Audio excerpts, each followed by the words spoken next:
environment here, and this is the update from key international carrier hotels provider breakout session.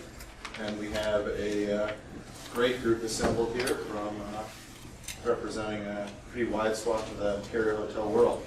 So my name is Aaron Blazer, and I'm a senior analyst with Atlantic-ACM.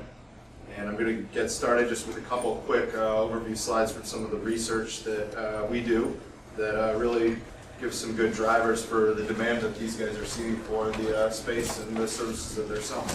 So, and then we'll follow. They'll each give a short update on their specific facilities and areas, and then we'll open it up to. We'll do a couple quick questions, and then open it up to questions from you all who are here today.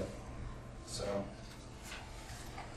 recently we completed our domestic wholesale report card series this year, and we survey buyers of wholesale services across the U.S. And one of the questions that we've been asking them recently is where they buy services and where they expect to buy services in the future. So what you have on the left is you have the types of pops where different companies by companies spending. And you'll see that carrier-neutral facilities occupy about 30% of the spending from the average provider. And then, interestingly enough, on the right, we asked, where do you expect your most growth in spending to be over the next year? And this was conducted in January. So you'll see carrier-neutral facilities ranked first in areas where the providers that we survey expect their spending to go, or the most spending growth to be in 2008. So then, behind that, there are a couple drivers that we see. So this is the total retail data revenue for the entire U.S. telecom market, consumer and business, for 2005 to 2012. And what you see is a steady upward trend. We see it growing at about a 10% CAGR from 2007 to 2012, growing to a market of about $96 billion by 2012, from about $62 billion in 2007. So this is obviously a large source of growth as more enterprises move towards more updating their data networks. Then the second big driver we see is the wholesale IP market. And this is a graph that shows the growth in wholesale IP access and wholesale voice sales. So these are two big drivers that we see.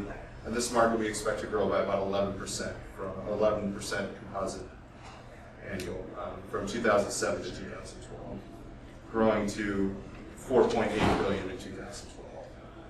And I believe that these will provide just two big drivers towards demand for more space and more connectivity in these spaces. So with that, we'll get started on the individual presentations. Hello everybody, my name is Michael Bürger. I'm from Ankotel, which is a carrier-neutral collocations facility in Germany, in Frankfurt. Ankotel is the core interconnection point in Frankfurt, in Germany, and we do have in our site more than 300 carriers, or ISPs also, and we're doing for them the interconnection and the collocation services.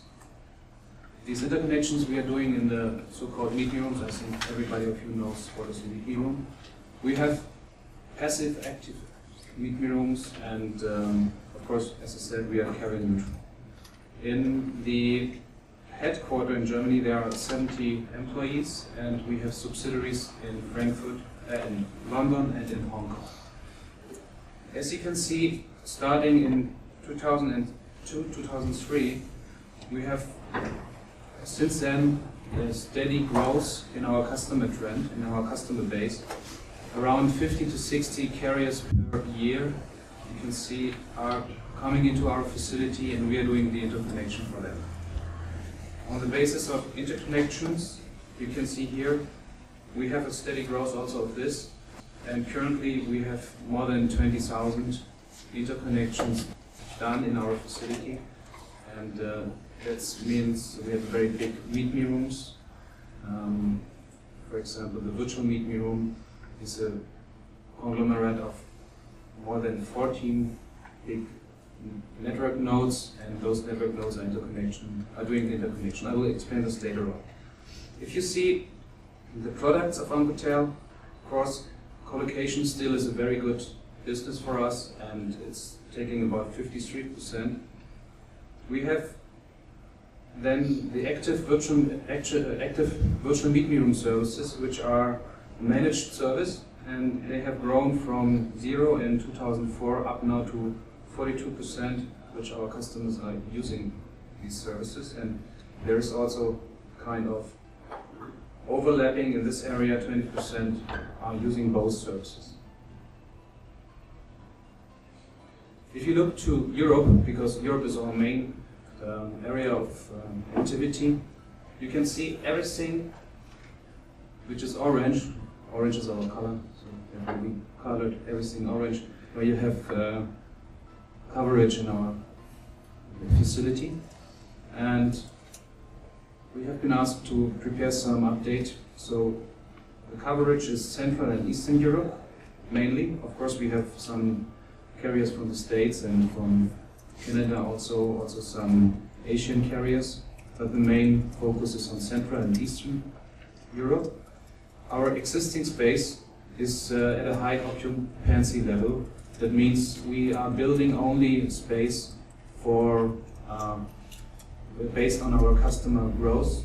So we foresee what kind of customer growth we will have in the next future, and then we are building this up from existing unfitted space in the area. We have added some new space in 2008, which is 13,000 feet, around 1,000 square meters. And one of our very important factor is that we have multilingual employees which can speak a lot of these European languages. Services, colocation, interconnection, virtual meet me room, and we have some new products which are fitting in this forum, which are voice switch partitioning and a VoIP to TDM conversion.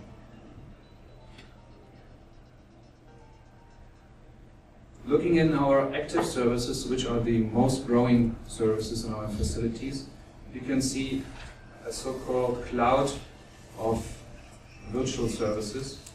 The V, it looks like a root, but it's a V for virtual, and we named this concept V-Connect Networks. It started in the beginning with a virtual meet me room based on SDH, in your case Sonnet technology, and the carrier can come in with capacity like E1 up to STM1, STM64, I mean, and we are doing the interconnections based on this system. So it's a very easy and fast interconnection. We can do interconnection in about 24 hours after order. Then we expanded this into some other smaller services like a virtual zero cross connect. That's only a minority taking these services, or Ethernet over SDH services, where you can transform and transport Ethernet services over SDH. But the new services we are offering to our customers are a partitioned VoIP platform. The name is VP. It's a VoIP cross connect, where we can connect carriers. They are renting a part of this soft switch, I would say, and is doing his own business on this partition. Means we do not do any minutes trading or such kind of things. We're just operating the platform. We can have a lot of different protocols we are offering here.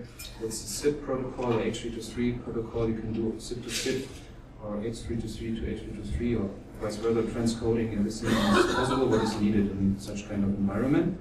In the next future, in the near future, I would say, we will have also kind of Metro Ethernet forum based interconnection facilities which are doing point-to-point, point-to-multipoint, and multipoint to multipoint interconnection on Ethernet base. Then, as many of these European carriers do have still legacy networks, there is a VoIP to TDM need in our facility, and we can convert from these known SS7, CAS, DSS1 protocols up to SIP and H industry protocols. The concept is very simple. We are operating the platform. The carrier is just getting a port or a partition on these platforms and has to pay his normal fee for this. He has not to invest in manpower, in operation, in maintenance, in the systems themselves. It's just a managed service for them, and they are very happy with this. Okay, that's it. My colleague and me, in case you have questions, I'm currently here, of course, but afterwards in Germany we can give answers to your questions.